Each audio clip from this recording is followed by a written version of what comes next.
Hello there, race fans, and welcome to this edition of Dirt Talk with Drake York, and I'm here with J.A. Johnathan Allard. It's good to have you. Good to be here. Today's show has been presented by Tommy Herseth's Vintage Race Cars and Kevin Scher Designs. Johnathan Allard, once again on the show, good to have you. Allard, Mr. Allard, I should say. That makes me feel old, thanks. What was your introduction to the sport of racing? Well, we used to race BMX bicycles with my brother, and then somehow we got interested in the go-karts up in Red Bluff. That was actually before they had roll cages on them, and so we did that for a few years, and then came along the roll cages, and we just started racing from there. I think my dad decided we needed something to keep us out of trouble at school, so we had to get good grades and be respectful and do a lot of chores at home, and that was how I got to earn my racing weekends, and it just went from there. So once we got a bit older and started driving myself to Red Bluff to race, and then my brother started racing sprint cars, and I just followed him along, and luckily we were able to get into Steve Tatum's car. Was the first sprint car that I drove, and then from there it just kind of progressed. You were talking about the karts there. How much did they help you get prepared to drive in a winged 410 sprint car? Well, I would say looking at the recent history of the outlaw karts, there's nothing better. You look at the people that have come out of outlaw karts, and in their first year they're prepared to race, and they seem to be up front and battling for the win. They have a lot of car control, and they can definitely handle themselves at the racetrack, and really the go-karts have gotten really professional, as they say, and I think it prepares them really well. How many championships have you won? I know you won some in New Zealand, of course some in the USA, and how hard is it to win those championships? Well, I'd say we're right around 10 championships total throughout the Chico Championships, the Golden State, now King of the West Championships, and then the stuff overseas. But a championship is much harder to win than a race on any given night, and because it takes a lot of preparation, and it's not just about going out and winning on the given night. It's really about the team, how you work all year with each other, making sure you don't get in those spots where you put your car in jeopardy and you finish every night. And really it's about making sure you finish up front, and it's hard to do, but to be able to get that accomplishment is really special, and that's why I think so many people really appreciate champions.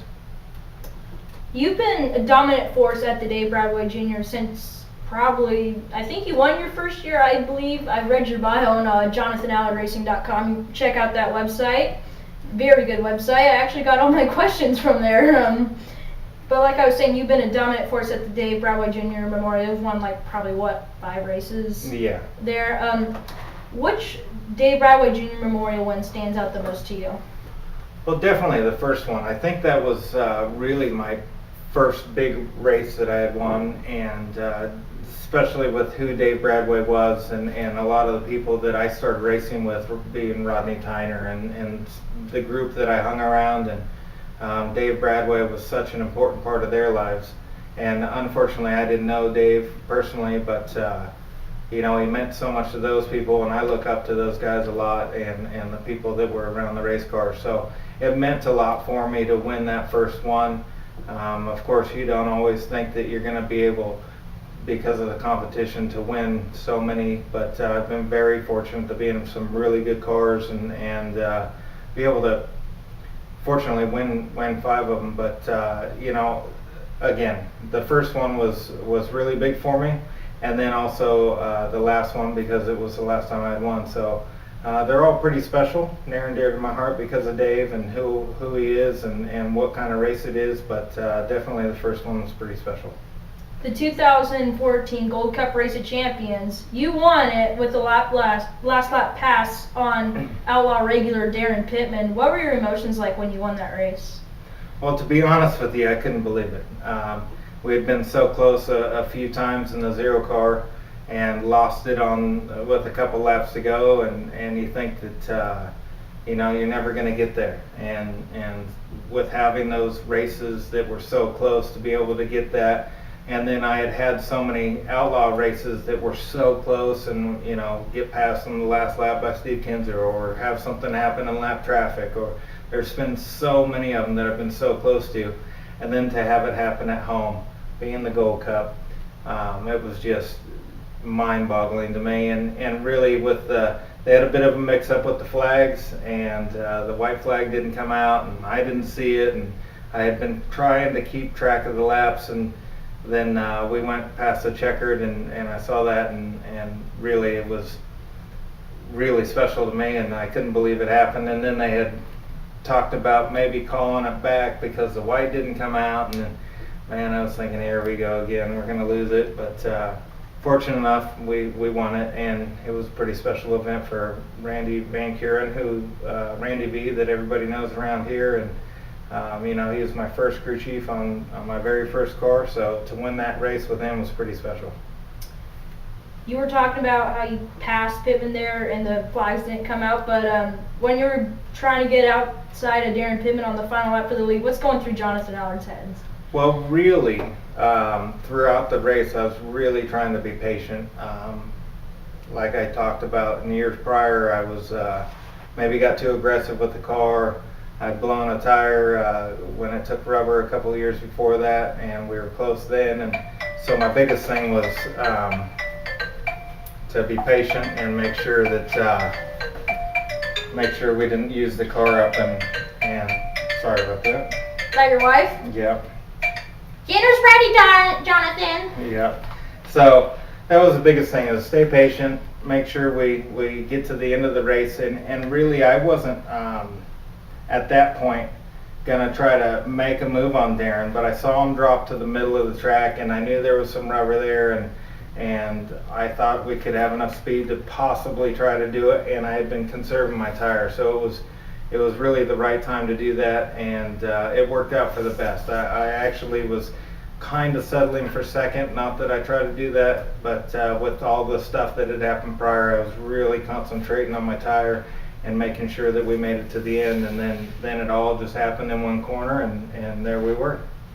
Another race you've been very good at is the Dirt Cup, which is now a 360 race, but you were the guy to beat every year when the 410s were still racing. How many wins have you had at that Dirt Cup race? I think we had won maybe four or five, but it gets hard to count because we had again a few of them that have been very close, and we have been taken out in lap traffic like I was with the 3C. We were pretty dominant up there, and very fortunate to be good up there. I don't know really why.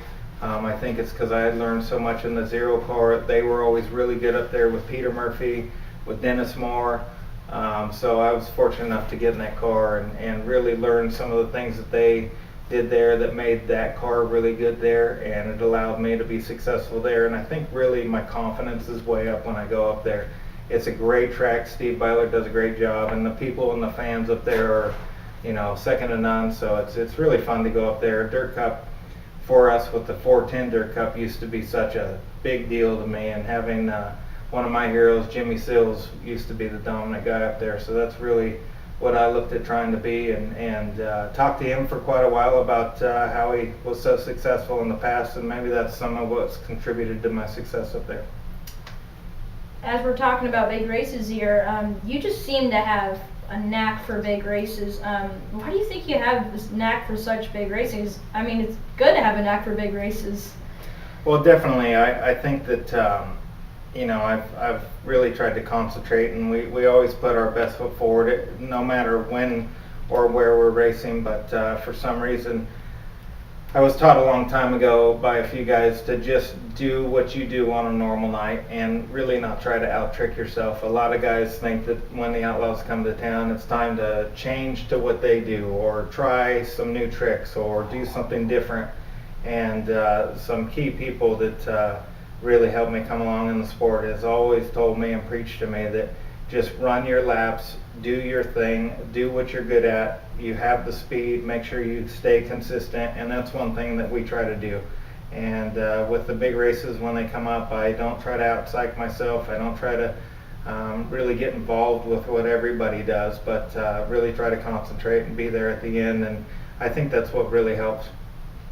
One year you ran the Chili Bowl. What's the whole Chili Bowl thing like down in Tulsa, Oklahoma? The Chili Bowl is something I'd like to do again, but with going overseas so much, not really able to do it, but having the great year that I got to go back there with Scott McMillan and the whole McMillan family, I was very fortunate to go back with some people that had experience there, and that's really tough to go there and do well right off the bat. We did get to run at Placerville, which I had never run a midget before, and so I got some laps. We went back there, and what a special event. You know, everybody's there.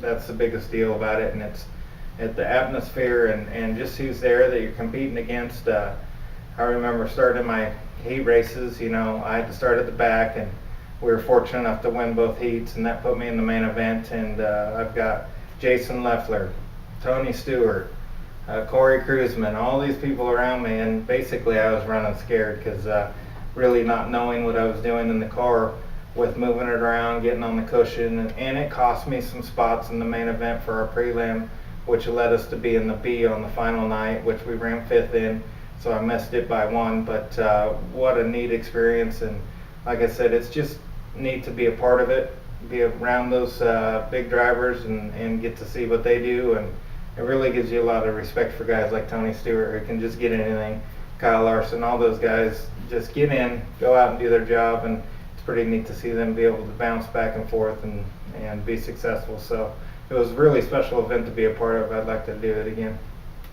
Have you ever driven a non-wing sprint car? You've been so successful in the wing sprint cars, but have you ever gotten the chance to drive a non-wing sprint car? I have not. I discussed it with Maury Williams, my car owner at the time, for so long in the Zero car, and unfortunately he had a good friend pass away in a non-wing car, and it was at a race we were at, and that's one thing that he really didn't want me to do while I was driving for him, especially with running points and trying to go for championships and running some of the bigger races, just because of the lack of experience and probably the ability to get hurt in a non-wing car compared to with stuff with the wing. But that was one thing he discouraged, so I always respected that more. It was really good to me, and I always try to respect the car owner's wishes, so we stayed away from that. But now it's something that I'd like to try. I think there's a lot of skill and definitely makes the race car drivers better. You look at the guys that bounce back and forth, like I said, Brad Sweet and Kyle Larson and all the guys that do real well. They just really, I think, learn a lot more with throttle control and placement of the car. And you look at those non-wing guys, they can just drive it in and just put it where it needs to be. So it's really neat art, and I love watching the non-wing guys run, but it's something I'd like to do. Before the camera started rolling, we were talking about your overseas racing in New Zealand. What do you enjoy about racing in a different country in New Zealand? Well, definitely being able to travel a bit.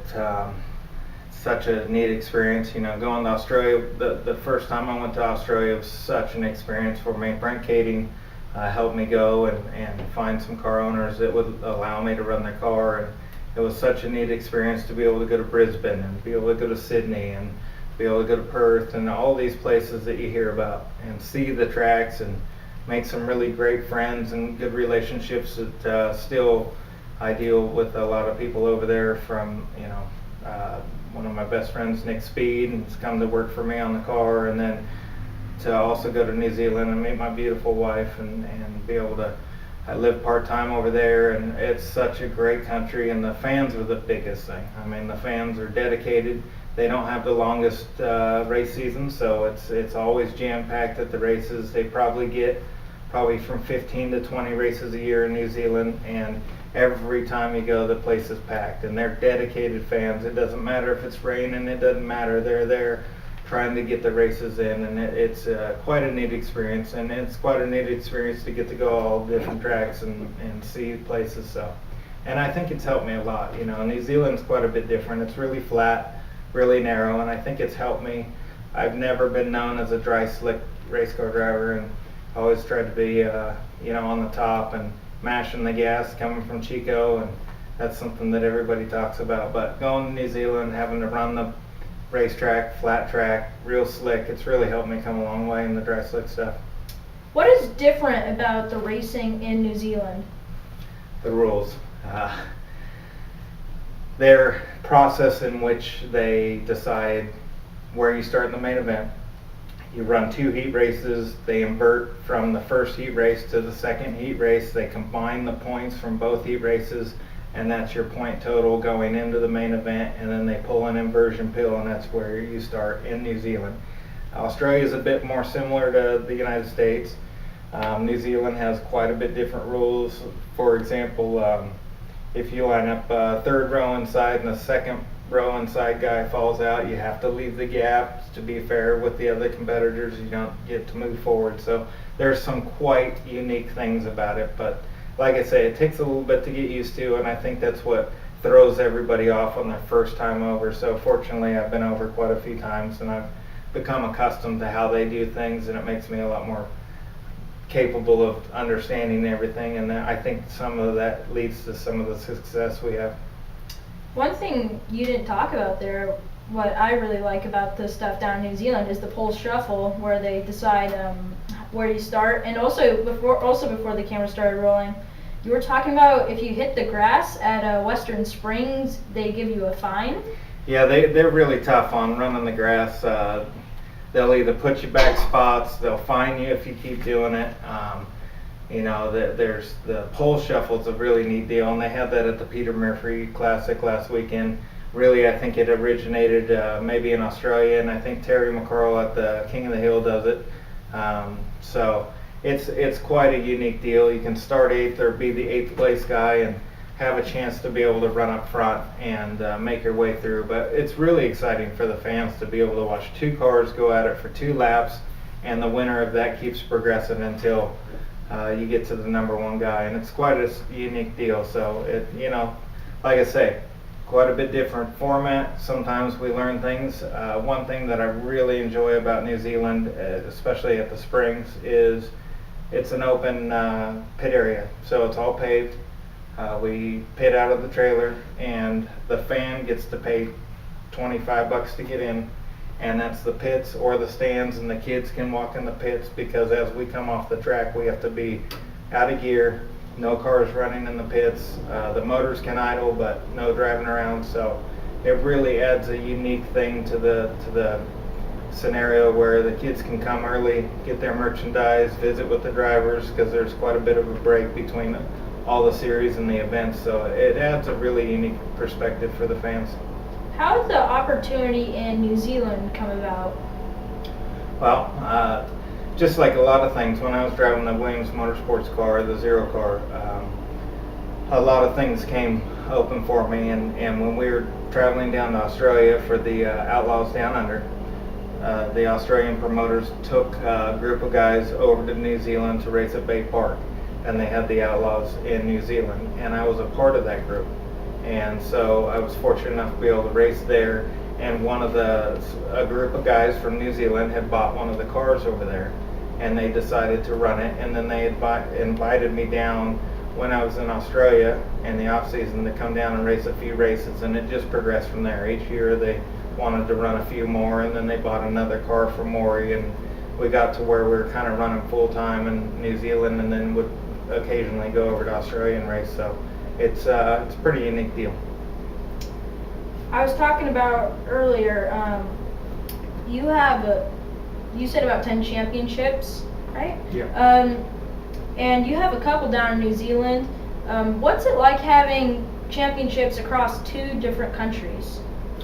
Well, I feel very fortunate. I'm pretty fortunate to be able to race at all, and to be able to be good enough to be in the right teams and the right circumstances to be able to win championships. I feel very blessed, and a lot of guys that put a lot of hours in the cars, and I do as well, put everything I have into it, and to be able to successfully win championships on both continents and win races on all 3 continents has been pretty special for me. And never thought in a million years that I'd be there as a kid, but always looked to try to push hard and push forward and really study the cars, and it's taught me a lot to go overseas and race at different places and see different cars and learn things from all kinds of walks of life, from people and walks of life. So I feel very fortunate.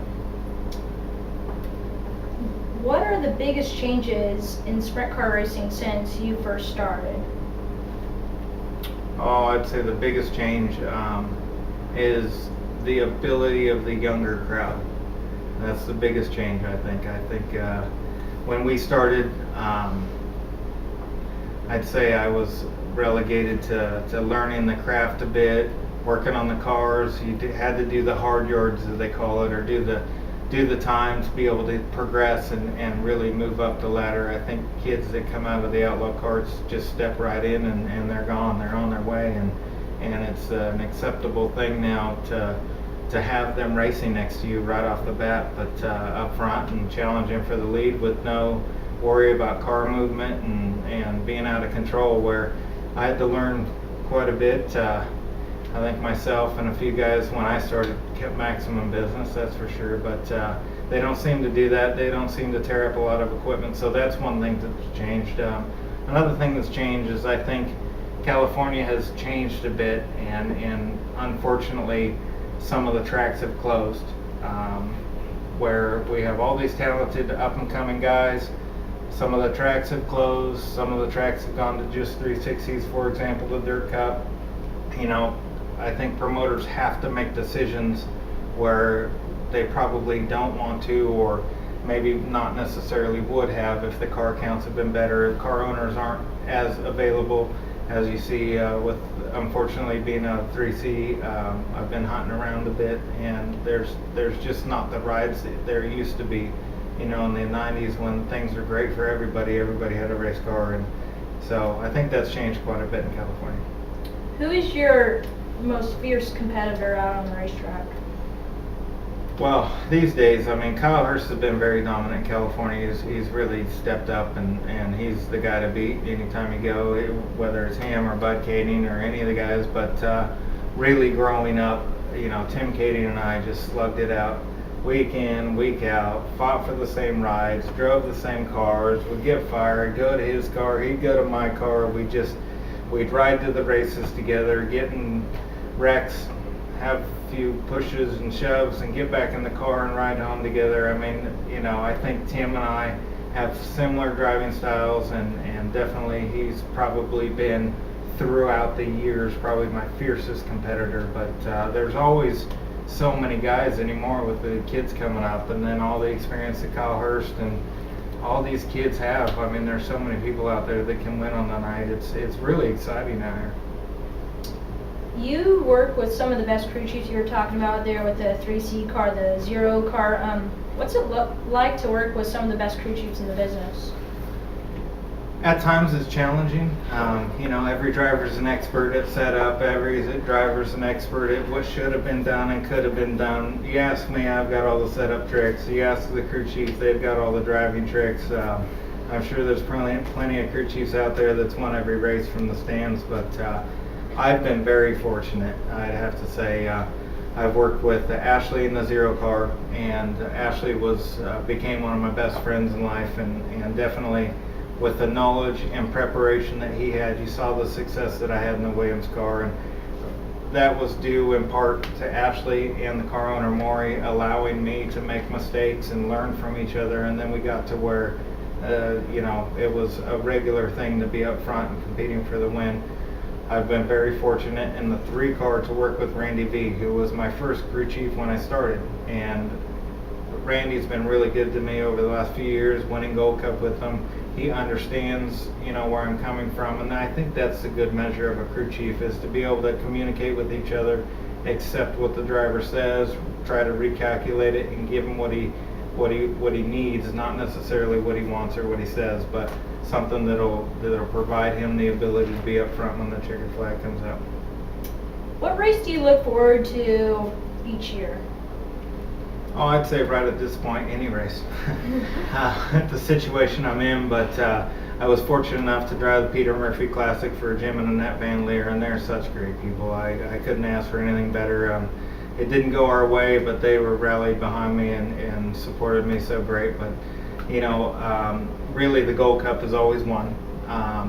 Dirt Cup used to be the race for me to go to and really look forward to that. I always look forward to Knoxville. Haven't been able to go back in a few years, but with the success we had there off and on, I always look forward to that. Look forward to watching it just as a fan. I mean, that's such a special and neat event. But definitely the Dave Bradway, Dirt Cup, and Gold Cup always used to be the staple races for me. Your brother Stephen Allard unfortunately passed away. What was your he raced too. What was your favorite memory of racing with your brother? Probably none of them. When we raced together on the track, it always got really fierce. You know, he'd know where I was going. I'd know where he was going. He was the toughest guy for me to pass ever in life. He was definitely a fierce competitor. But my favorite, probably one of my favorite memories always is, you know, when he was driving for the 1K, the Reddy Green car, Shami Kumar.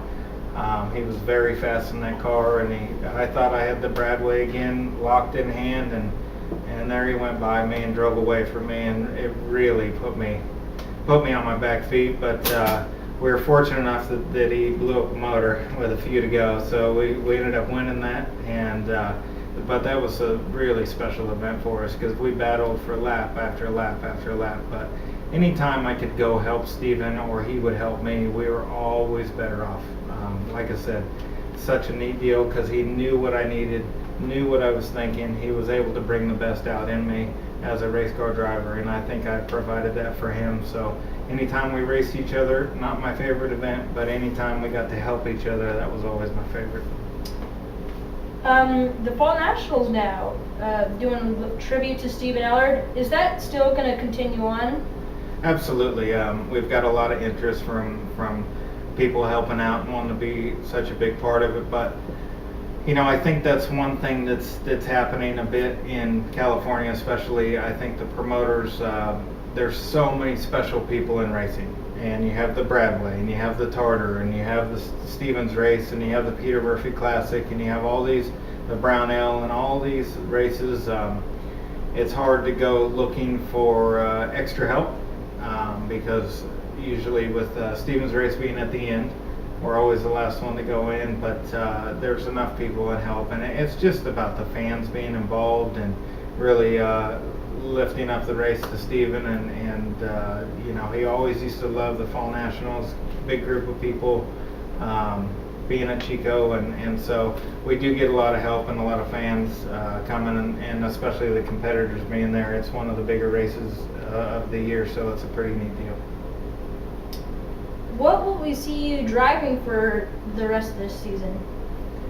Well, right now it looks like my Ford pickup, but we're talking with again Jim and Annette Van Leer. I've had a couple offers from some other guys. I've got a scenario going for Trophy Cup, which is going to be really good and beneficial for me. I'm so excited to be able to do that, but I've got to finalize some things with those guys and make sure that that's going to happen. So we'll keep that under wraps for now, but really it's going to give me some time to step back, take a look at what I'm doing. I'm trying to put a scenario together for next year already, and that's going to allow me to take the time that really takes some dedication to put some things together and do it properly so that we're successful out of the gate. So I'm enjoying a bit of the free time, even though it drives me nuts every Friday and Saturday. I don't know what I'm doing, but definitely I've got some offers on the table, and I enjoy every opportunity that's coming along, because whether it's a big team or a small team,